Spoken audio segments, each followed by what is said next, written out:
Hello, नमस्कार। स्वागत है आपका आपके अपने YouTube channel Anjali coaching centre पर। तो आज हम क्या पढ़ेंगे? आज हम पढ़ेंगे हिंदी, और हिंदी में हमारा जो टॉपिक होगा वो होगा संज्ञा। संज्ञा जिसे हम इंग्लिश में नाउन कहते हैं, हिंदी में संज्ञा कहते हैं। और संज्ञा का हमारा जो शाब्दिक अर्थ होता है उससे कहते हैं नाम। यानी कि ये है हमारा शाब्दिक अर्थ। इसका शाब्दिक अर्थ है नाम, यानी कि किसी व्यक्ति, किसी वस्तु, किसी स्थान के नाम को हम क्या कहेंगे? संज्ञा। संज्ञा में की डेफिनेशन सिर्फ एक शब्द में सिमट जाती है हमारी, जिसका शाब्दिक अर्थ है नाम। यानी कि नाम में पूरी संज्ञा हमारी सिमट जाती है। यानी कि किसी व्यक्ति, किसी वस्तु अथवा किसी स्थान के नाम को हम क्या कहेंगे? संज्ञा। अब बात करते हैं संज्ञा के प्रकार की। संज्ञा होते कितने प्रकार की है?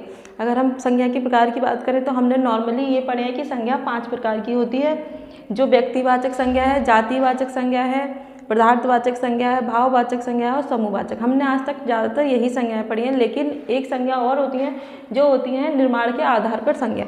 निर्माण के आधार पर संज्ञा जो होती है वो होती है हमारी 3 प्रकार की। कितने प्रकार की? 3 प्रकार की होती है हमारी निर्माण के आधार पर संज्ञा। इसमें पहली संज्ञा होती है हमारी रूढ़ संज्ञा। रूढ़ संज्ञा वो होती है वो शब्द जिनके अर्थपूर्ण खंड ना किए जा सके। यानी कि वह शब्द जिनके अर्थपूर्ण खंड नहीं किया जा सके। अर्थपूर्ण का मतलब है जिन शब्दों को हम अलग कर रहे हैं, जिनके हम तोड़ रहे हैं। खंड का मतलब जिनको हम तोड़ रहे हैं, जिनको हम अलग कर रहे हैं, उनके अलग अलग खंड करने के बाद अर्थ ना निकले, वो क्या होते हैं? अर्थपूर्ण खंड ना हो, उन्हें क्या कहते हैं हम? रूढ़ संज्ञा। जैसे हमने लिख दिया घर, अगर वायु, हवा, अगर हम इनको तोड़ें, अगर हम घर को कर देते हैं घर, घा प्लस रा। अच्छा, हमने घा प्लस रा, तो घा और रा का हमारा कोई अर्थ नहीं निकल रहा। जब कोई अर्थ नहीं निकल रहा, इसका मतलब है कि इनके कोई भी अर्थपूर्ण खंड नहीं हो सकते, और जिनके कोई भी अर्थपूर्ण खंड ना हो वो हमारी क्या कहलाती है? रूढ़ संज्ञा। दूसरा आता है निर्माण के आधार पर संज्ञा में हमारा यौगिक संज्ञा, जिसमें कहते हैं जिसके सार्थक खंड किए जा सके। जिसके सार्थक खंड किए जा सकेंगे वो क्या कहलाएगी? यौगिक संज्ञा। यानी कि यौगिक संज्ञा जिसके सार्थक खंड किए जा सकें। अब ऐसे कौन से शब्द होते हैं? ऐसी कौन सी संज्ञा होती है? अच्छा, हमने जैसे पढ़ा है विद्यालय, सभी ने पढ़ा होगा ये विद्यालय। विद्यालय में क्या होगा? विद्या को हम कर सकते हैं विद्या प्लस आलय। विद्या प्लस आलय, विद्या का भी अर्थ है और आलय का अर्थ होता है घर, किसी चीज़ का। विद्यालय, विद्या के लिए घर, यानी कि विद्या प्लस आलय, जिसके सार्थक खंड कर दिए वो क्या हो गई? हमारी यौगिक संज्ञा। ऐसे हो जाएगा हमारा रसोई घर, हिमालय, ये सब हमारे क्या हो जाएंगे? इनके सार्थक खंड हो सकते हैं, तो ये सब क्या कहलाएगी? हमारी यौगिक संज्ञा।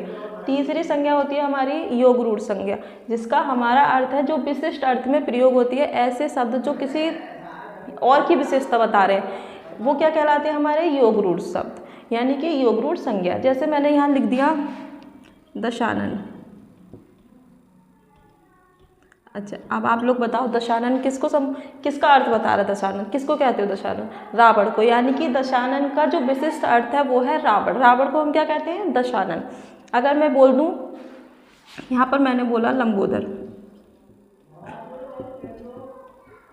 अब आप बताओ आप लंबोदर किसे बोलते हो? भगवान गणेश को।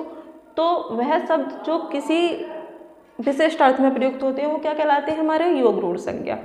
तो ये थे निर्माण के आधार पर संज्ञा, जो 3 प्रकार की होती है: रूढ़ संज्ञा, यौगिक संज्ञा, योग रूढ़ संज्ञा। अब बात करते हैं हमारे अर्थ या प्रयोग के आधार पर संज्ञा, जो हमारी कितने प्रकार की होती है? 5 प्रकार की होती है। जिसमें पहला प्रकार है व्यक्तिवाचक संज्ञा।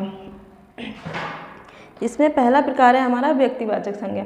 अच्छा, व्यक्तिवाचक संज्ञा का क्या अर्थ है? किसी एक का ही नाम, किसी एक व्यक्ति, किसी एक स्थान, जिसको इंग्लिश में हम बोलते हैं प्रॉपर। जैसे कि मैंने अगर यहाँ पर नाम लिख दिया राम, तो राम क्या होगा? व्यक्तिवाचक संज्ञा, क्योंकि राम किसी एक इंसान का, किसी एक का ही नाम होगा राम। अब ऐसा भी नहीं कह सकते कि किसी एक ही व्यक्ति का। व्यक्तियों का तो अलग अलग का हो सकता है, लेकिन पर्सन तो वो एक ही होगा ना। अगर 2 लोगों का नाम राम है तो वो 2 पर्सन होंगे, यानी कि 2 लोग होंगे। तो उस हिसाब से हम कहेंगे किसी एक का ही नाम क्या है? राम। जैसे मैंने किसी शहर का नाम लिख दिया, यहाँ मैंने लिख दिया दिल्ली, तो दिल्ली हमारा क्या हो जाएगा? व्यक्तिवाचक संज्ञा। अभी मैं यहाँ लिख दूँ पेन, तो पेन हमारा क्या हो जाएगा? व्यक्तिवाचक संज्ञा।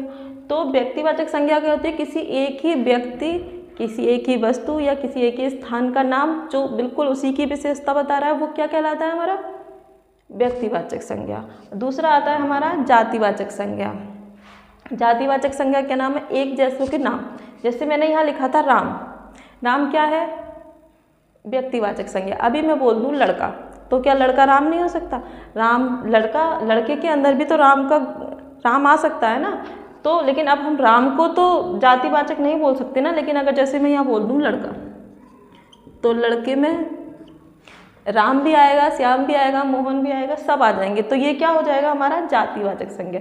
जैसे यहाँ पे मैंने लिखा था व्यक्तिवाचक संज्ञा, दोनों को हम सब सारी संज्ञाओं को एक दूसरे से कनेक्ट करके चलेंगे तो हमें ज़्यादा अच्छे से समझ आएगा। जैसे मैंने बोला कि दिल्ली, दिल्ली क्या था? एक शहर का नाम था। अभी मैं यहाँ शहर लिख दूँ तो शहर के अंदर ही तो दिल्ली आएगा ना। अब दिल्ली, मुंबई, ये सारे शहर हैं। तो अगर हम इनका एक प्रॉपर इनका मैंने नाम ले दिया दिल्ली या मुंबई, तो ये क्या होगा? व्यक्तिवाचक, केवल उसी शहर की विशेषता बता रहा है। अब मैंने शहर बोल दिया तो शहर में कुछ भी आ सकते हैं, तो इसका मतलब शहर क्या हो गया? एक जातिवाचक संज्ञा। इसी प्रकार अगर हम चलते हैं समूहवाचक संज्ञा में। अच्छा, समूह किससे बनता है? किसी एक व्यक्ति से या किसी एक चीज़ से समूह बन सकता है? नहीं बन सकता। जब तक उसमें बहुत सारे लोग या बहुत सारी चीज़ें इकट्ठी ना हो, वहाँ समूह या समुदाय नहीं बन सकता। अगर हम अब समूहवाचक संज्ञा की बात करें तो अच्छा, अब मैंने बोल दिया कक्षा। अब कक्षा बोलते ही क्या समझ में आता है? कक्षा क्या केवल एक ही विद्यार्थी से बन जाएगी? नहीं, जब तक कक्षा में बहुत सारे विद्यार्थी एकत्रित नहीं होंगे वहाँ कक्षा नहीं कहलाएगी। तो कक्षा क्या है हमारा? समूहवाचक। मैंने बोल दिया पुलिस, पुलिस भी हमारा किस में आता है? समूहवाचक में। अब आते हैं भाववाचक संज्ञा। भाववाचक की संज्ञा की बात करें तो भाव, जिसको बोलते हैं हम गुण या भाव, जिसके गुण या भाव के आधार पर हम फीलिंग करते हैं, अनुभव करते हैं, उसको क्या बोलते हैं? भाववाचक संज्ञा। जैसे हमने बोल दिया चोरी, तो चोरी क्या है?